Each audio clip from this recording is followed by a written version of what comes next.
Hey folks, just doing a sound check here behind the scenes. Be right with you.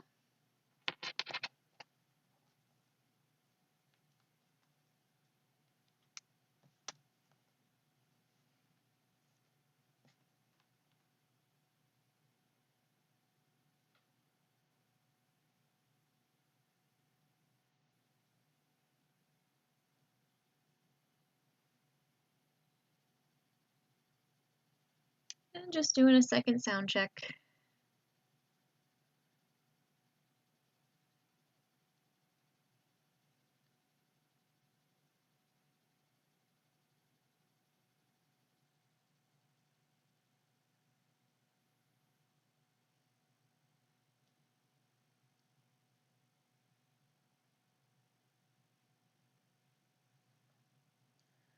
Okay folks, welcome to Nature Talks.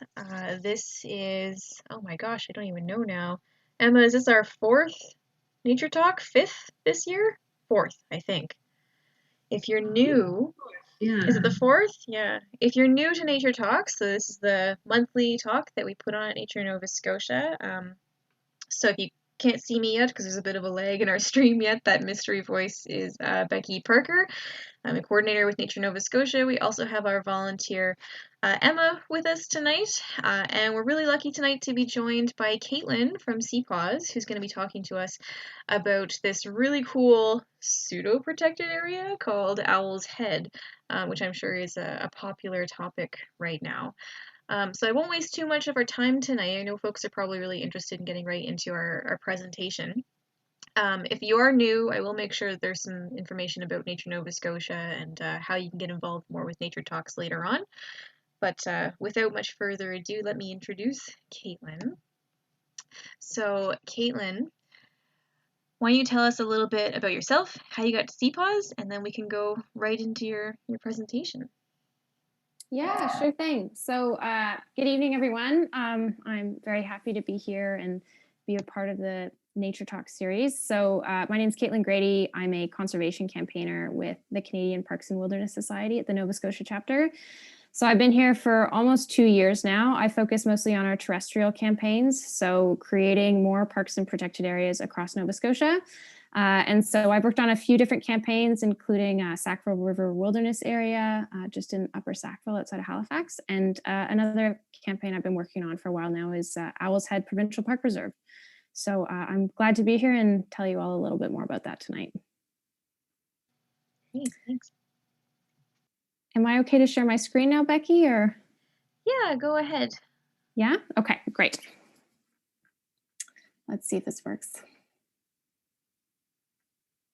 Can you see my screen? Yeah, looks good. Okay, sounds good. All right, well, before I dive in, I just want to acknowledge that I'm delivering this presentation, and I'm sure many of you may be listening in Mi'kma'ki, the unceded territory of the Mi'kmaq people. I think it's really important to recognize the role that the Mi'kmaq people have had in stewarding and caring for these lands and waters we're talking about tonight for generations before us, and also just how integral their role is in leading conservation efforts now and in the future. So some of you may be familiar with the Canadian Parks and Wilderness Society, but for those who aren't, Cpaws is a national charity. We have 13 chapters across Canada, and we've been around for over 50 years now. Our sole focus is the protection of Canada's public lands and waters. Here in Nova Scotia, we've helped establish more than 150 protected areas across the province. Some of our landmark campaigns have been Blue Mountain Birch Cove Lakes Wilderness Area in Halifax and Sable Island National Park. And as I've mentioned, Owl's Head is one of our campaigns too. So this is an aerial shot of Owl's Head. It's a spectacular coastline, although it looks a little cold in this photo. But you can still get a glimpse of the bedrock ridges along the coastal headland and the Eastern Shore Islands just spotted off in the distance. Owl's Head is located on the Eastern Shore. It's in the community of Little Harbor, which is close to Clam Harbor and Tangier. It's about a 1.5 to 2 hour drive outside of Halifax. This is a map of the Provincial Park Reserve boundary. So Owl's Head covered about 285 hectares of this coastal headland. So I'll take a few minutes here to tell you a little bit about the history of Owl's Head. So it was actually created as a park in the 1970s. You can see on the right here, this is the front page cover of the Mail Star in December of 1973. And on the front page, they're announcing the creation of the Eastern Shore Seaside Park System, which includes Owl's Head on the map. So Owl's Head is not a tentative protected area, as you may have heard. In fact, it's actually been considered to be, and it's been managed as a park for over half a century. The only difference is that it never received the legal protection that the government had promised to it. So in 2013, the conservation significance of Owl's Head was reaffirmed when it was included in the Nova Scotia Parks and Protected Areas Plan.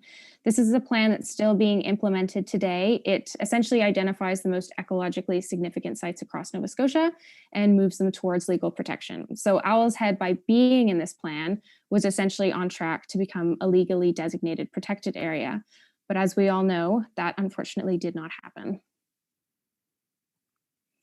So in January 2019, Owl's Head was secretly delisted by the Nova Scotia government. They wanted to do this in order to sell off the public lands to a golf course developer. This, of course, occurred without any public consultation, no public notice. It was a decision made completely in secret behind closed doors.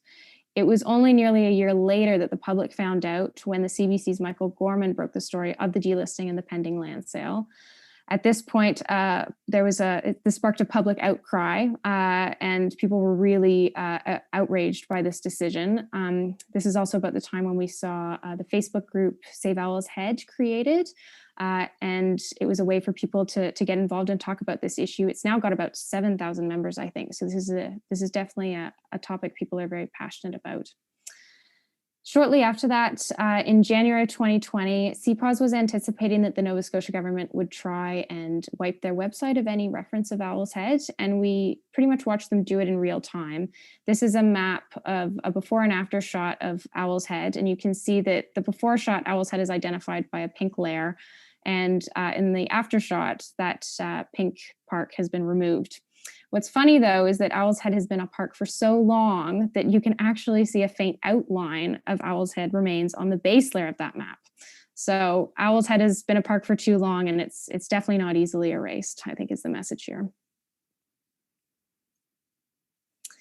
Around the same time, there's a federal parcel of land that's adjacent to Owl's Head Provincial Park Reserve. You can see it outlined in red on the map. So this federal parcel of land had been declared surplus by the federal government, and it was moving through a process by which the province had priority to acquire it. So Nova Scotia government was interested in acquiring that property to sell off along with the lands at Owl's Head. But when the federal government learned of the scandal, they quickly backed out of that deal and have redirected that parcel of land towards conservation, which is really good news. So this event is actually quite an interesting and important one in Owl's Head's history. And it's because, well, first of all, suddenly the weight of the entire federal government was siding with conservationists, saying that these lands on this coastal headland should be protected. So that's the first thing. The other thing is that part of this federal parcel is an isthmus. So it connects two larger pieces of land. And it's really a pinch point. So it kind of provides access between more of the mainland and some of the other coastal lands. Just you can see, I'll point it out with my cursor. So really, by protecting that federal parcel of land, it makes it very difficult to develop other areas, and it makes the case a lot easier to protect them. And finally, by protecting that parcel of federal land, that federal parcel of land is actually called Owl's Head as well. So it's kind of symbolic that, in a way, this parcel of land called Owl's Head has been protected, and hopefully it's a sign that we can protect the rest of it as well. In the spring of 2020, there were some internal documents released under the Freedom of Information Act, and one of them was an independent assessment of the lands at Owl's Head. And this document showed that the highest and best use of these lands at Owl's Head was conservation and recreation. And I think that comes as no surprise to most people, but it is just more evidence that the government very well knew that Owl's Head should be protected, and they chose to move forward with a land sale agreement. More recently, the judicial review for the delisting of Owl's Head was heard in front of the courts on April 1st. This was also an opportunity for a large number of local supporters to gather outside the courthouse and show their support. So it was really great to see so many people out on that day. So a little bit about why Owl's Head is so important. Well, first of all, it contains a large diversity of ecosystems, predominantly coastal barren. So you can see coastal barrens are highlighted in gray on this map. These are ecosystems with low-lying vegetation, not very much tree cover, and lots of exposed bedrock ridges, like we saw in that aerial shot. There's also pockets of temperate rainforests. So very few people, I think, in Nova Scotia know that we actually have rainforests here. But on this part of the eastern shore, there's so much fog and rain that ecologically speaking, these forests are considered to be rainforests. So that's another unique feature of Owl's Head. There's also a number of wetlands here, swamps, bogs, also beaches, salt marshes, ponds, and lakes. And all of these different ecosystems support a variety of species. So the St. Mary's University EPIC Lab has done a fair amount of work out here studying plant communities. They've identified over 70 different types of vascular plants and 10 types of non-vascular plants during their field work. They've also identified a globally rare plant community called the Broom Crowberry Coastal Dwarf Heathland plant community. It's a bit of a tongue twister. But essentially this plant community can be found on the crests of the bedrock ridges at Owl's Head, and it's got such a limited range, it's very rare to find outside of Nova Scotia that it's considered to be globally rare. There are a number of other species of conservation concern that can find habitat here, including bird species like barn swallows, which are provincially endangered, also common eiders and ruby-crowned kinglets. So at Cpaws, we've spent a fair bit of time out at Owl's Head. We've been, quite keen to contribute to this growing body of knowledge about the biodiversity that can be found here and the species that rely on this great coastal headland for habitat. So last summer, we went out with a team of awesome volunteers and we completed a couple of types of biodiversity surveys, the first of which were bird surveys. So we spent a few days kayaking on the water around the coast and bushwhacking on land to identify as many types of birds as we could find. So over 2 days, we identified 32 different species based on audio and visual cues. Some of the species we saw include spruce grouse, which you can see in the picture here, also osprey, willets, bald eagles, to name a few. Since that survey weekend, we also, I've been back to see the eBird map or eBird site for Owl's Head, and there are over 80 species that have been identified now. So it's definitely a growing list of bird species that are out at Owl's Head.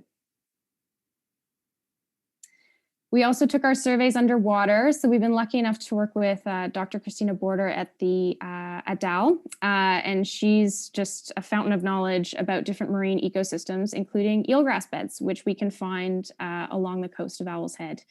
So our team of volunteers trekked into the water and we completed some snorkel transects to assess the health of the eelgrass bed. We were taking measurements like shoot density, canopy cover, the height of different eelgrass blades, all just collecting data to see how healthy these eelgrass beds were. We also took note of some macrofauna like the crab you can see in the photo, but this is some field work that we're hoping to repeat again this summer and continue to gather data on.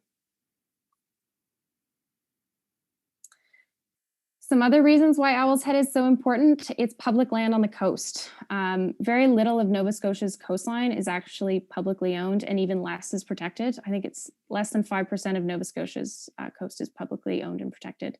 So really in this regard, Owl's Head is really unique and definitely worth keeping under public ownership and protecting. Owl's Head also acts as a gateway to the Eastern Shore Islands. So this is the largest collection of islands in Eastern North America. So it's a very special place and Owl's Head is very closely linked to it. Another part of Cpaws' work was doing a week-long expedition to Owl's Head or to the Eastern Shore Islands at the end of last summer. So we spent some time kayaking along coastal headlands like Owl's Head, and we also camped on some of the islands along the Eastern Shore. So this this campaign or this expedition was intended to raise public awareness about this area, share some of the recreational opportunities out here, and get people excited about this area. We had over 500,000 engagements during that week-long period, so there's definitely a lot of public interest in Owl's Head, but also the Eastern Shore Islands as a whole. So what needs to happen with Owl's Head? Well, there are a few steps. The most important thing is to stop the land sale. I think this is something that Cpaws and a lot of supporters of Owl's Head can agree on. The most important thing is that we don't lose the land. If the land is sold, it will be lost. So we really need to focus on stopping the sale of the public lands at Owl's Head. The second thing is to legally protect Owl's Head. This should have been done back in the 70s, but it still has not to this point. Once the sale is stopped, it's really important that Owl's Head receives that legal designation so that it's more protected. And finally, we want to see the full implementation of the Parks and Protected Areas Plan. So there are over 100 sites that remain in the Parks and Protected Areas Plan that, like Owl's Head, are awaiting that legal designation. And so while they're waiting, they're still vulnerable to a delisting. So it's really important that all of these sites receive the legal protection that they were promised. And so we can protect more of Nova Scotia's awesome ecosystems that we definitely do not want to lose. So with that, I think I'll end my PowerPoint. Thanks for listening, and I'm happy to take any questions or start more of a discussion at this point. Thanks, Caitlin. Yeah, so folks, if you have questions, go ahead, stick them in the chat, and we'll go through them as long as we have time. Emma and I can get us started off, though, unless you wanted to go first, Emma. I know I have a couple questions here for Caitlin.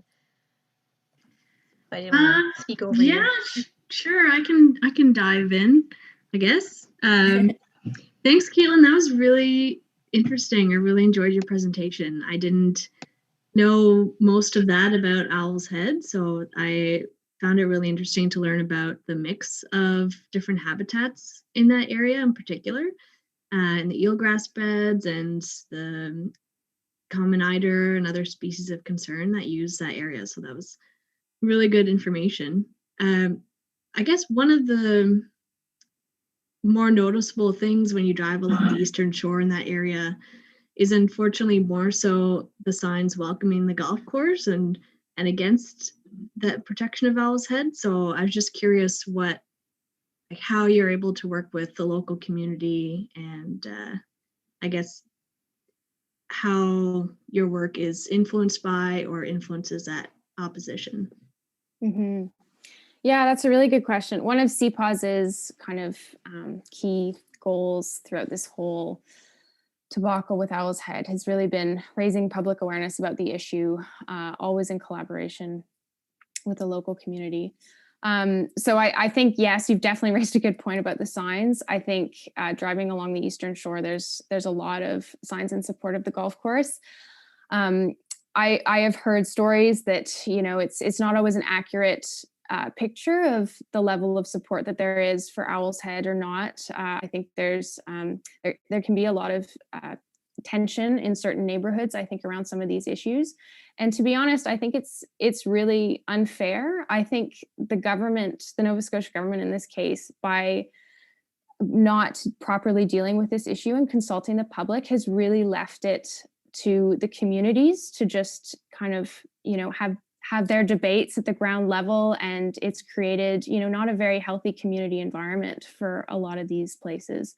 So I think really the issue is that the government really didn't talk to anybody when they made this decision to delist Owl's Head, and it's caused a lot of unnecessary tensions in places like Little Harbor and surrounding communities along the Eastern Shore. So I think definitely it's been a great privilege to work with some supporters of Owl's Head in the local area while we've been doing our field work. I mean, some of the awesome people that run the Save Owl's Head Facebook group are very involved, and so we've been in contact with them. But yeah, there's definitely a lot of really amazing people to be able to work with at the local level on this issue. Yeah, that's interesting, and sometimes it can be frustrating when you know that the optics of something like a bunch of signs aren't necessarily reflective of the actual support on the ground, but it gives this sense that everyone there is against it or for or something else. And I think the way you said is interesting too, about they're kind of being forced to have this discussion in their own communities without necessarily being given all the options or all the information. So it's kind of either the options are given are either jobs and economic growth or absolutely nothing at all. And that's that's not what the debate should be about, really. Like, if in the ideal scenario, there should have been a consultation right off the bat, right? Like, about, okay, is this land going to be delisted? Do we want it as a park? The issue should not be between protecting a park that's been promised since the 70s and, creating more economic opportunity on the Eastern Shore. I think both are really valid issues, but I don't think creating economic opportunities has to come at the price of, sacrificing this park that's really got some amazing ecosystems and is really important for our environment. So I do agree. I think I think this debate, it should have happened in a structured manner, and there should have been opportunity for the local community to have their say and have these conversations as part of a public consultation right off the bat before these big decisions were made to delist Owl's Head, to sign a land sale agreement. And the Nova Scotia government didn't do that. So I think the result has been signs. It's been a lot of unnecessary tension, and I think that's a real shame. Someone on YouTube here just asked kind of a relevant question. Has Cpaws reached out to the Eastern Shore Fishing Association to request if you can do a presentation to them and their membership? No, we have not that I know of, but that's a great suggestion. So I will write that down and we'll definitely consider it. This is the first presentation I've done in a while on Owl's Head, so it's good to dip my toes back in the water and and talk more about it. So that's great. Yeah, I guess that's another side effect of COVID too. It's hard to just hold public meetings like you maybe would just in the local community hall or something like that. That has been difficult to do meaningfully in the last 2 years for sure. I think so. COVID has changed a lot. It's changed a lot about the way we engage with the public on conservation issues, on Owl's Head. It's all very different, but that makes it all the more valuable to have conversations like this and your presentation series. So it's a good thing. Yeah. I have a similar Caitlin question. Being from a Eastern Shore family myself, the signs going up there didn't surprise me at all. And something else that you see a lot of along the road through Eastern Shore is signs against marine protected areas, despite consensus that marine protected areas are great for local fisheries and tourism and so many other indicators of strong local economics. So I'm wondering, going forward, perhaps post-pandemic, but maybe even now, a feeling that I get along Eastern Shore is this one of feeling left behind or feeling left out of government processes that maybe are taking place in other areas of the province to a greater degree than they are in Eastern Shore, whether it's around tourism or just general transparency. So I wonder what you think about that culture in this area and what we could do going forward to kind of address that. Yeah, that's a great question. And honestly, Becky, I'd be curious to hear your thoughts about this as well as somebody from the Eastern Shore. I mean, I think you've touched on something that, from what I've seen, is very true. I think there's some distrust on behalf of like the communities of the Eastern Shore towards government on some of these issues, and rightly so in some cases.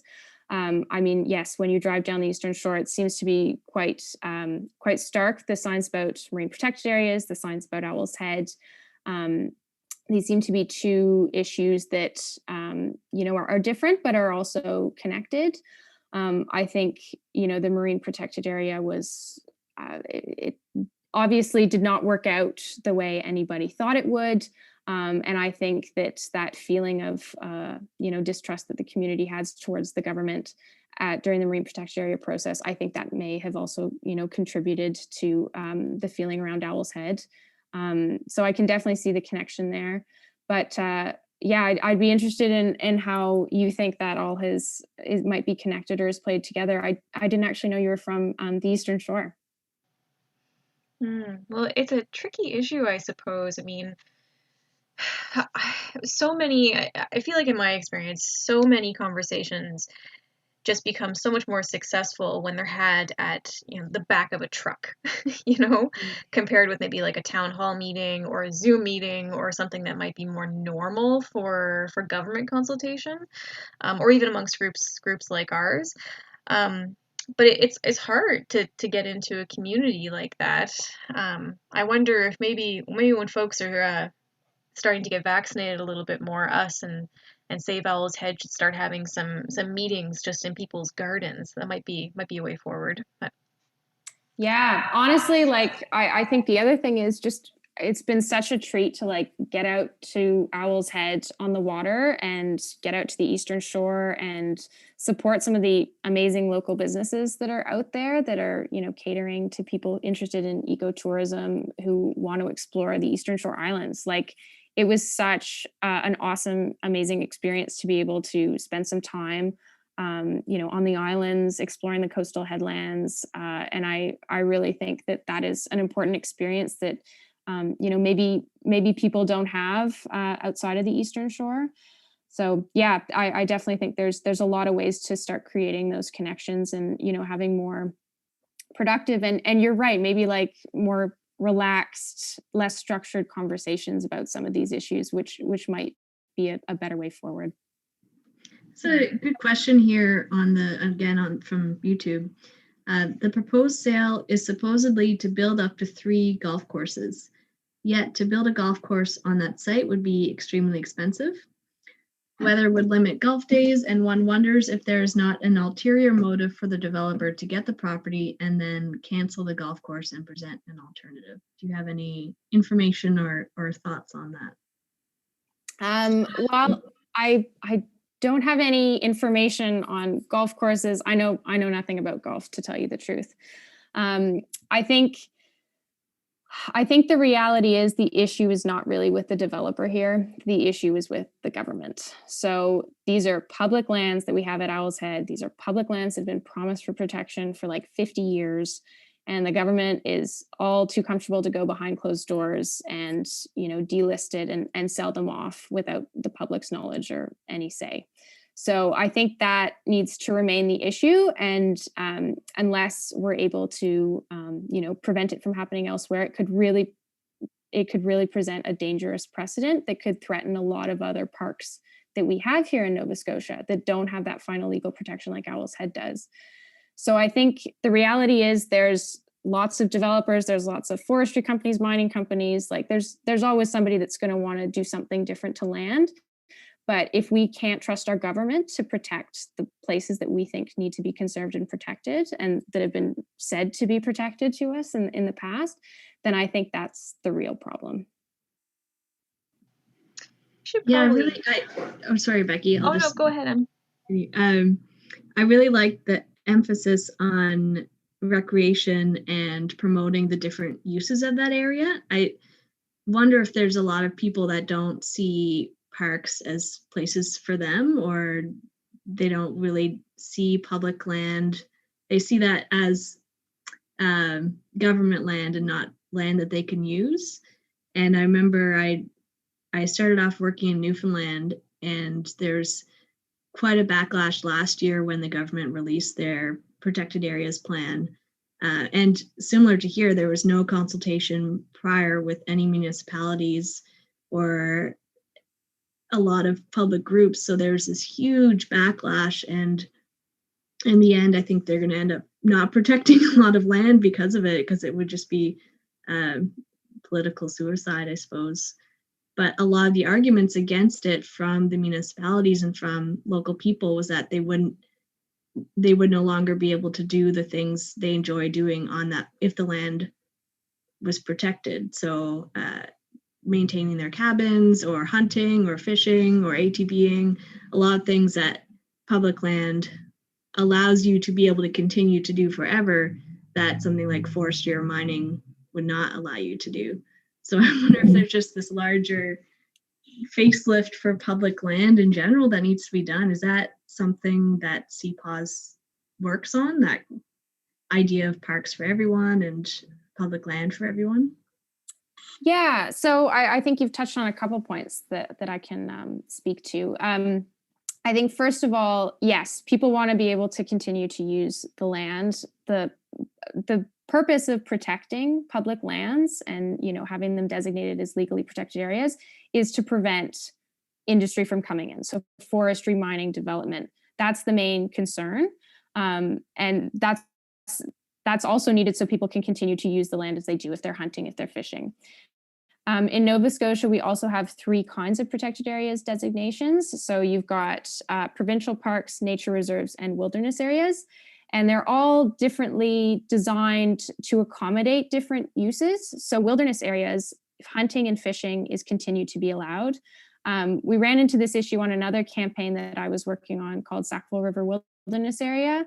And it had originally been proposed in the Parks and Protected Areas Plan as a nature reserve, which doesn't allow for activities like hunting and fishing, but the community did those activities. That was how this public land was used. And so when Sackville River was moving towards legal designation, when the government announced it, it was announced instead as a wilderness area, which did allow for those activities. So I think there's definitely ways, and there's been thought that's put into this, but I think protecting public lands is really important to ensure that the community can continue to use the land as they'd like to, and then it's not destroyed by forestry or mining, and they can't continue those activities. Yeah, and I mean, in the case of Owl's Head, like it's a beautiful piece of land. It's not very accessible, but I think there needs to be different kinds of parks for different kinds of uses. So if Owl's Head is one that's maybe enjoyed more from the water, like sea kayaking, or you have parks that are more accessible, like we have some like Blue Mountain Birch Cove Lakes, which have more established trails and maps. So I think there needs to be different parks for different uses, and the different types of parks that we have in Nova Scotia can accommodate for those different uses depending on the designation type.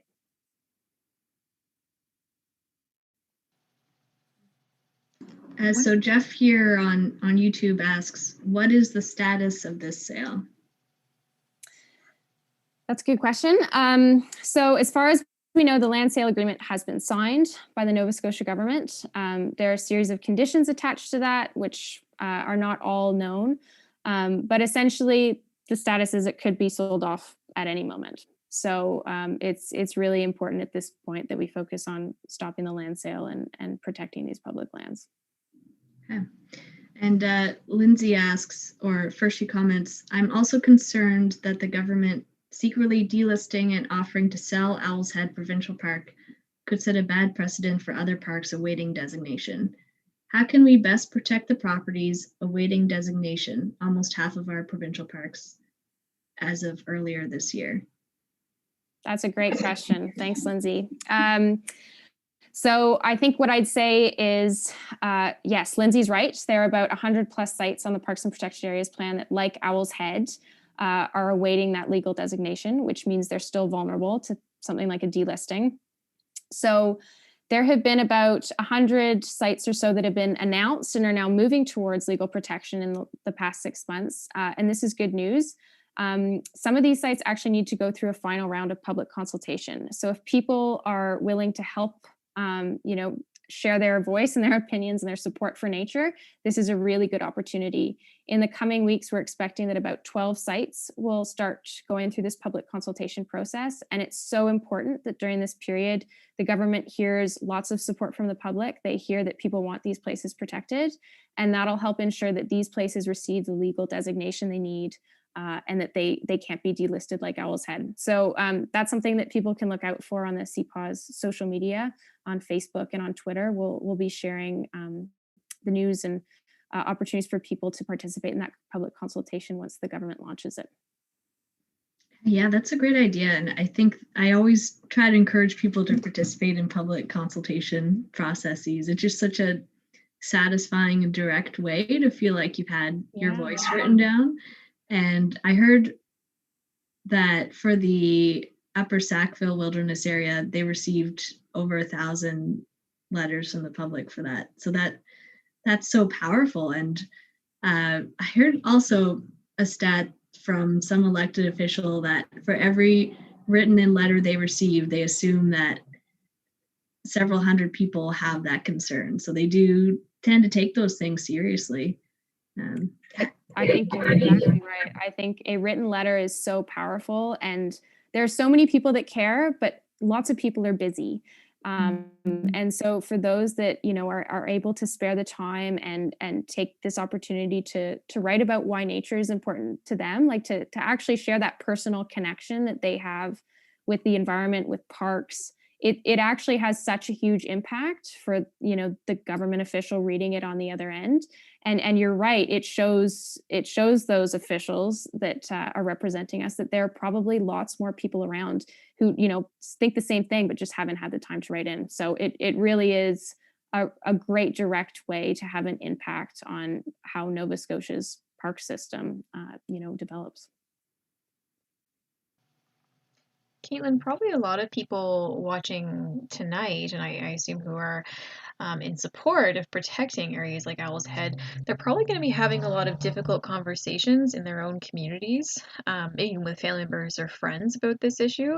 And I wonder if there's some more background that we could give them when they are having those discussions. Maybe something that could be helpful for us to talk about tonight is planning behind protected areas. The common narrative that I hear in Nova Scotia is, well, we just have to meet 15% or 20% or whatever it is. Why does it have to be this area? This could be a golf course. We'll just make this other area protected. Could you tell us a bit about what goes into designating protected areas and why it's not okay to just move them around? Yeah, so a couple of things I can touch on. First of all, Nova Scotia is very much mostly private land, right? There's more private land in Nova Scotia than there is public land. So when we're talking about protecting public lands in Nova Scotia, we're actually only protecting the lands that are owned by the government, and that's less than the amount of land that are privately owned. So it's all important to protect, but there is a very small proportion, or there is a smaller proportion, I guess, of land in Nova Scotia that is publicly owned and available for protection than there is private land. So that's one thing to keep in consideration. I mean, I think you're right. I think there's a lot of challenging conversations that people are probably having in their communities about Owl's Head. I mean, I think the thing to remember is that, the issue here really isn't about the golf course. It's not about the developer. It's about the fact that the government delisted this park. This park was identified by scientists. It's been promised for protection since the 1970s. Like, there are some really significant ecosystems that are, represented here at Owl's Head, and that have been identified as a priority for protection. So I think the amount of public consultation that's gone in, the amount of scientific assessment over years and years and years has led to Owl's Head, being brought forward time and time again as a priority for conservation. So I think it's, the issue here again is not about the golf course being built anywhere. The issue is it shouldn't be built, or nothing should be built on a park that's been promised for protection since the 1970s. So I think it's sometimes confusing, and there are issues that overlap, but I think really the issue that people need to keep coming back to is that we need to protect our parks. These are really important places. And if the public believes they're protected, for 50 years, then it should be protected. Another thing we might talk about that could resonate with folks who live in this area, or even folks from elsewhere in Nova Scotia, is the issue of access to shorelines. I don't know this off the top of my head, do you have any idea how much shoreline in Nova Scotia, how many of these wild spaces like Owl's Head are accessible to the average Nova Scotian? Are we losing them? Why do we care about these coastlines? Yeah, I think public coastal access is an issue of growing concern in Nova Scotia. As I said before, very little of Nova Scotia's coastline is publicly owned. Even less of it is protected. I think the stat is less than 5% of Nova Scotia's coast is public and protected. So it's very little. I don't know off the top of my head how many parks and protected areas we have in our system located along the coastline and how much land that accounts for, but it's not common.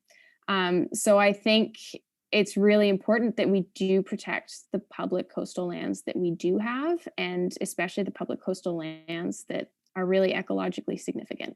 So that's Owl's Head. And I think it really is, it really is just necessary to protect these lands that have been promised for so long. And if it's a case of, providing more access for people to go enjoy the ocean and enjoy the coastal ecosystems that, we so uniquely have in Nova Scotia, then it's really important to conserve these coastal lands that are under public ownership still. Yeah, and so a golf course is only one potential use of this land if it was sold, worst case scenario. I wonder if we could talk about the idea of a golf course or some other sort of development in place of this diverse ecosystem that has so many ecosystem goods and services, and why maybe that wouldn't make sense. I think that something we've heard, or something we're seeing maybe the last couple months in Nova Scotia, is a lot of misinformation around the environment and biodiversity. Are you feeling like that in your work at Cpaws? Are you hearing things like, well, golf courses are okay for nature, why not kind of thing, but why should we be concerned about uses like that? I'll be honest with you, Becky. I think any kind of development is going to have some irreparable repercussions on the ecosystems that Owl's Head, the coastal barrens, the eelgrass beds, which are incredibly fragile. I think any kind of development would severely destroy these significant ecosystems, and they'd be very hard to ever replace. So, once again, my only focus is really on the government and the fact that they delisted this area without public consultation. I think I can't really speculate about what would happen if a golf course were built or not, but I think the reality is that nature needs to come first at Owl's Head, as was promised, and that needs to remain the priority.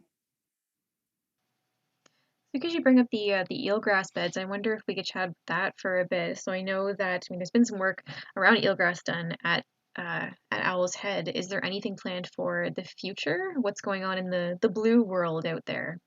Yeah, that's a great question. It's been really interesting working on eelgrass for the last little while. I'm more of a terrestrial campaigner, so I focus more on our campaigns on land. So it's been really interesting to learn about eelgrass and how they're important to capturing carbon and preventing coastal erosion and improving water quality. And it's so awesome that they're located just off the coast of Owl's Head. They're also really great biodiversity hotspots. They provide habitat for fish and lobster and crabs to spawn and feed. So it's really been interesting learning about the eelgrass ecosystems out there. So we took some measurements there last summer to kind of see how healthy the beds were.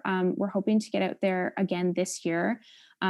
We're starting to compare the data we collect around Owl's Head and the eelgrass beds to some historical data from other sites located along the eastern shore. There's been a fair bit of work that labs have done at DAL along the eastern shore doing similar studies. So we're hoping to get a better picture of the health of these eelgrass beds at Owl's Head based on that other data. We're also hoping to do some more work going deeper into the marine environment. So maybe some kelp beds, which would potentially involve some diving if we have some brave volunteers who are willing to do that. There's also an interest in maybe mapping some of these eelgrass beds in Long Cove. I think the EAC has started doing some cool work on that. So there's a lot of directions that this could take. And I think when people think about Owl's Head, we often think about the terrestrial ecosystems, but it's really interesting that there's this whole other world just underwater off the coast. And it's really incredible to be able to explore it. So we're excited to get out there again this summer. Cassandra asks, has ecotourism been considered? So maybe she's thinking some kind of, I know there are some ecotourism operators in that area already, but maybe she's thinking in Owl's Head in particular. Yeah, I mean, I'm not really sure about what the future may hold, but I know there are, as you say, a lot of existing ecotourism operators along the Eastern Shore. It was really cool. We joined Coastal Adventures on some of their sea kayaking trips to Owl's Head, which was really amazing to get to explore this area by the water and kind of follow the coastline and explore some of the coves. And more of those coastal ecosystems. So I think they're running some more kayak trips this summer. If people are interested in going and exploring Owl's Head for themselves, I definitely recommend it.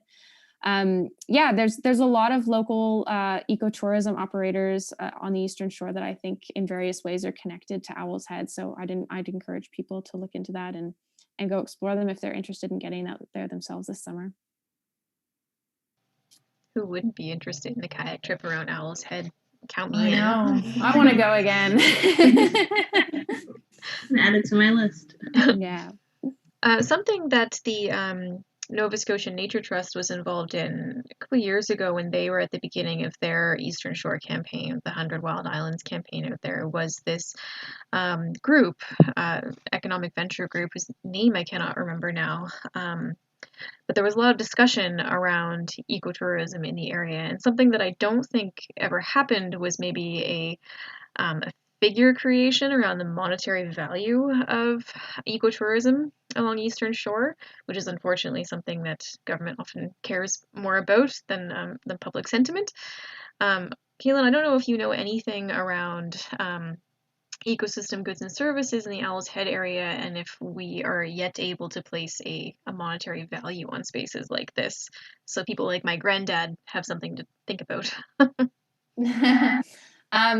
I don't have any specific numbers, but I guess what I'd say is that it seems to be a spot that a lot of local ecotourism operators tend to use, and it seems to be, you know, a popular spot for people to go visit, especially in the summertime, and explore on the water by boats, take photos of. You know, the Eastern Shore Islands is a whole network of islands that are just ripe for people to explore and Nova Scotians to go enjoy.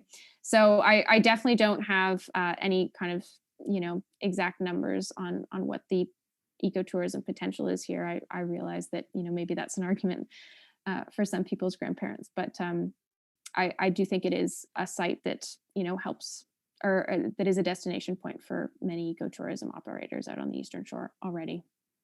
Well, not just kayak operators for sure, but I mean there's an oyster operation out there, and there's bars and halls and lots of things that depend on healthy ecosystems. So. Oh, absolutely, and fisheries, right? Like some of these eelgrass beds are places where things like lobster spawn and fish, and they feed, and it's all connected. So yes, there's definitely some economic elements connected to the ecosystems that Owl's Head in that regard as well.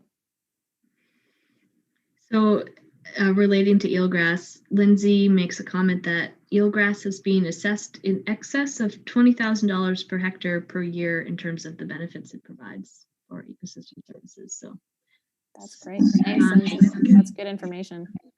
So Beth asks, has there been consultation with the Mi'kmaq? So that is a requirement on a land sale like this. I don't know, to be honest, where that process would be at. This is not something Cpaws would be involved in. That would have to be a conversation government to government. What I can say, or what I do know, is that there is some significance in Clam Harbor, which is fairly close to Owl's Head for the Mi'kmaq people. There's been a number of pre-contact artifacts that have been identified there. So I think there's definitely a lot of significance in this area to the Mi'kmaq community. Yeah, and in terms of consultation, the government has a requirement to do that, but I don't know. I don't know about the timing on that or how that has occurred. Well, could someone else buy the land? Like when we were just talking about the consultation, there's a new Mi'kmaq land trust. Like could anyone on the land, or do they have an agreement with this specific developer for this cost? My understanding is they have signed a land sale agreement with, yes, the specific developer. I guess that would be too easy. I like your solutions-based thinking, though. Yeah. Right. Well, going forward, I mean, to keep us on time here for today's nature talk, what are some things, we've already discussed a couple of these, what are some things folks can do going forward? So, I mean, there is a very active local group. So Save Owl's Head has so many members now, and they're incredibly active. They have their own signs out, and they're doing great work. What are some things you can do from home, tonight, if you're concerned about Owl's Head, if you're concerned about any of the issues that we've talked about? Yeah, so I think we mentioned a couple of those things already. Get out and explore the area yourself this summer. Share lots of photos. We always like to see people out enjoying these areas and, really enjoying our coastline.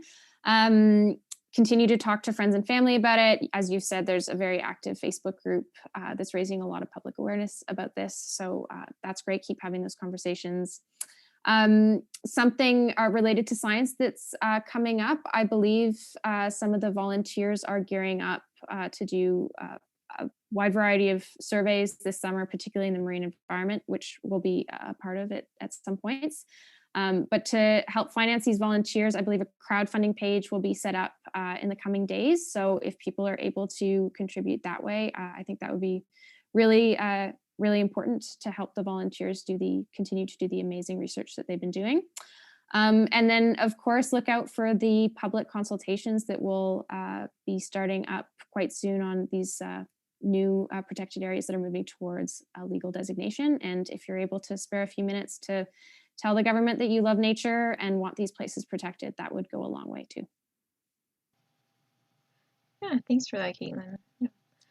Thank you. So folks, I guess we've given you a couple things that you could do, but it would be nice to know what we could do for you as well. So this is an issue that Nature Nova Scotia cares about and would like to keep working on. So I'm wondering, if you're from the area, or even if you're not, if you're concerned about this issue, we'd like to know some ways that we could help you engage your local community, or maybe just learn more about these issues yourself. So, is this something where if we could offer things like guided hikes, if we partnered with Cpaws and Save Owl's Head and brought folks out on an event, is that something that you'd be interested in?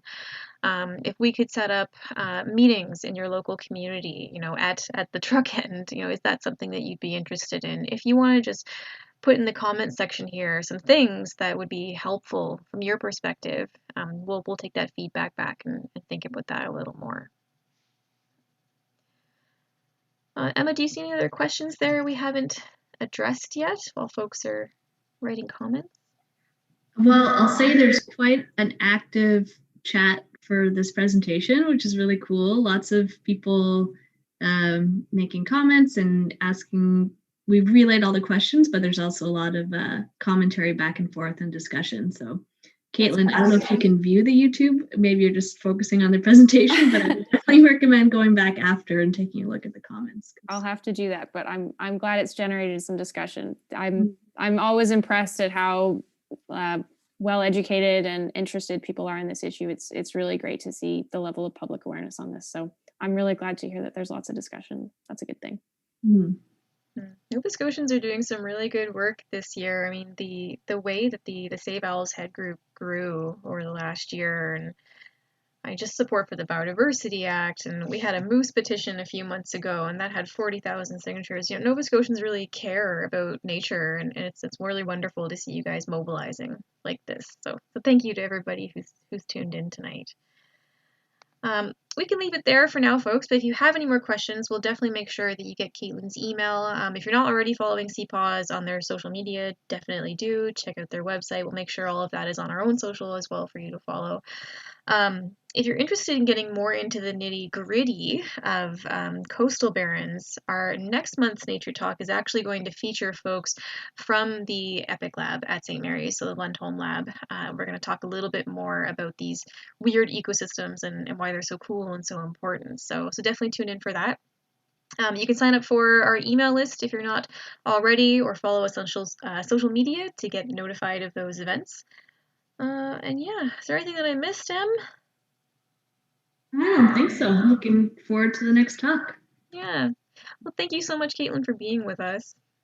Thank you so much for having me. This is great. Great. All right, folks, so we'll let you go for the night. Have a good one, and we'll see you at the next talk. Bye.